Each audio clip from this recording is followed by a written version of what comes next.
Today, Phil later on, Brent later on, Danielson later on. Let's talk to his boss for a long time over at NBC. Haven't talked to him in a long while ourselves. It's good to have him back with us. He's, of course, Dick Ebersol. Dick, welcome, and I wish on a better note, but it's great to have you with us. How are you today, okay?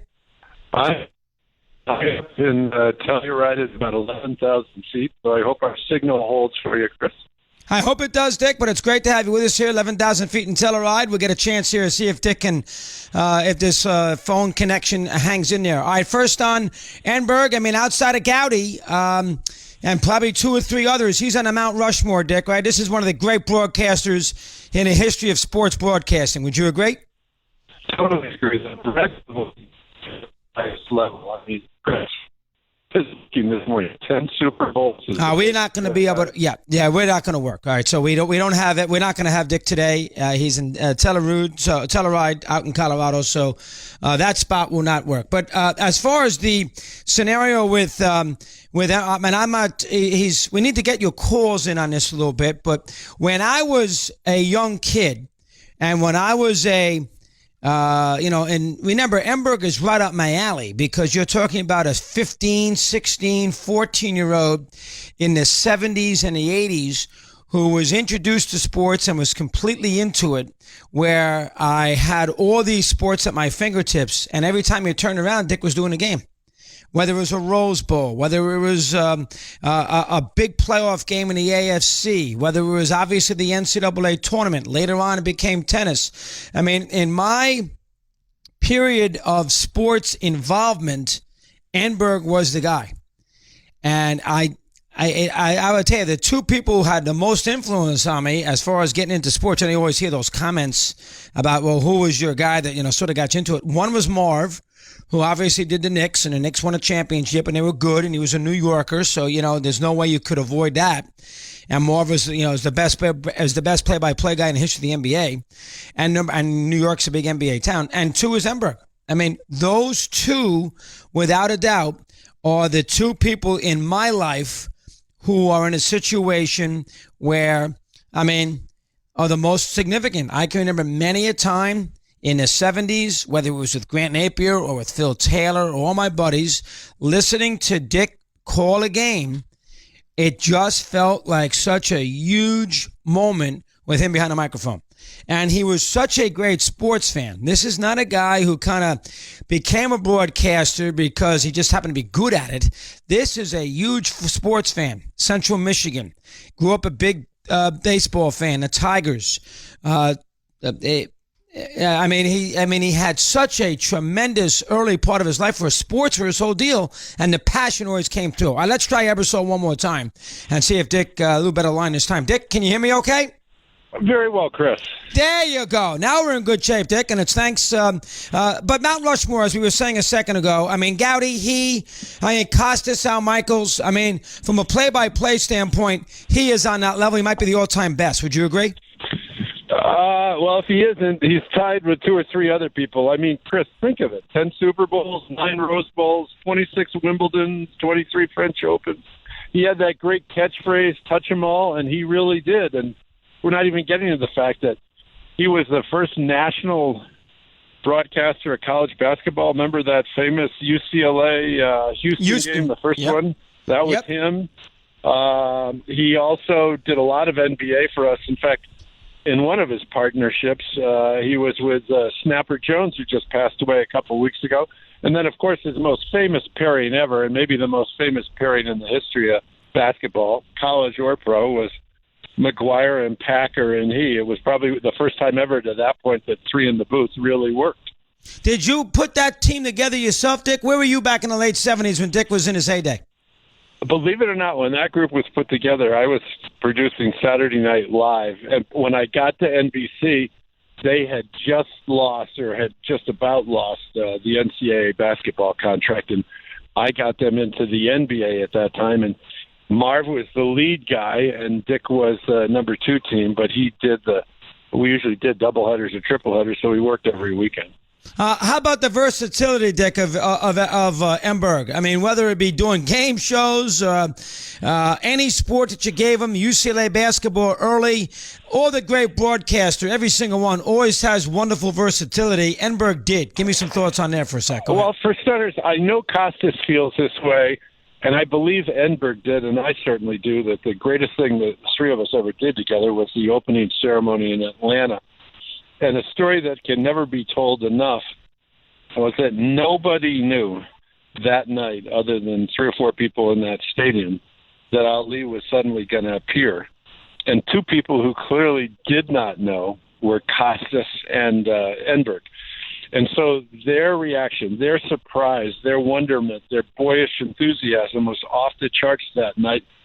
And I think it was a moment for sport and, quite frankly, a moment for America. And we were so lucky to have Enberg and Costas do that moment. And I think Bob has said a million times, Dick's enthusiasm was off the charts. And that moment, it was so important to have that. Another friend of mine, Euchre, used to always say, and they were good friends. In fact, Enberg introduced me to Euchre in the 70s, that he had the enthusiasm of a boy, that he was a really good man, but he never lost the enthusiasm of a boy. And that's the key. They got to have that passion. And you also got to have that great team, Dick. And he had that great team right out of the gate in UCLA. If you're going to be a great broadcaster, especially in that period, you know, it'd be nice if you had the Yankees, or if you're Red Barber, you had the Dodgers. I mean, Enberg had UCLA with Wooden right after they won that first championship, and he was there with, you know, Kareem and Walton, and that carried him. That went a long way. Give me your thoughts. Go ahead. I totally agree. And I'll give you another one that's mind-boggling. And it's a little bit of chance plays into these things, but we, by just some strange circumstance, had the 93, 94, and 96 Super Bowls. And those were the only 3 the Cowboys ever won. And he was the play-by-play guy on all 3. And I think that, at the time, those were the 3 highest-rated Super Bowls of all time. Wow. And he did a couple more after that, but those 3, Jerry still teases me that he always hopes that it comes up in the rotation the next time they're in the Super Bowl, that it's on NBC. I like that. Yeah. How about him and Merlin Olsen? Dick, give me a couple words on him, on those 2. Go ahead. The most important thing with the 2 of them is that they loved each other. They truly did. They were just such great, great, great friends. And they had a wonderful way of being warm and cordial, and yet still saying some tough things. I know some people criticize them for not doing it, but I never felt that was the case. You know, the other thing, too, is let's go down your favorite alley, I think, of sport almost, tennis. I mean, Enberg, Carrillo, and Enberg is as good a team as ever worked Wimbledon, and they did it many years for us. And then when NBC lost Wimbledon, in, I don't know, must be close to 10 years ago now, they went over and worked together for some number of years. ESPN, CBS by then, I think Dick was working for them, and they were always gracious enough to let him work for ESPN during Wimbledon. Now, how about the transition? Dick Ebersol, of course, on the great career of Dick Enberg, who passed away last night at 82 years of age. How about the transition that Dick had to make from radio to television? He did the Angels, he did the Rams in the 60s, he did the UCLA games on TV. A lot of those great broadcasters, you know, Allen and Barber specifically, did not make that great transition, and he was able to do that, Dick. Give me some thoughts on that for a sec. Well, I think part of it was that I can't think of too many play-by-play people who worked in their analysts better than he did. So he knew that when it came to describing the game itself, he could be very spare. His analysts would do the color, and then he could join in their conversation. But he went into it being as spare as almost anybody I ever knew, which I think worked. It also made his enthusiasm when he had it play that much better because he wasn't over-talking. He wasn't. Sports Challenge was a great show, Dick. How come it was so successful? Again, you have to think there's the simplicity of the game tied to the fact that he was so enthusiastic. I mean, he knew his own stuff, loved being with the contestants, and most of all, he loved being with all those all-time stars. I mean, Enberg's special charm was the mix of being a nice man, and the public just has a way of almost always being right and detecting that. But again, that enthusiasm without being over the top was pretty fantastic. What do you think his best sport was as a play-by-play guy? I mean, he was good in all of them. Did you have a feeling, Dick, which his best one was? You know, Chris, in ordinary times you might criticize me for this answer, but I think his greatest strength was like a decathlete. He could do everything well, and I think that's what made him so popular among people and why they were always happy to see him at an event, because they knew how he would come at the event.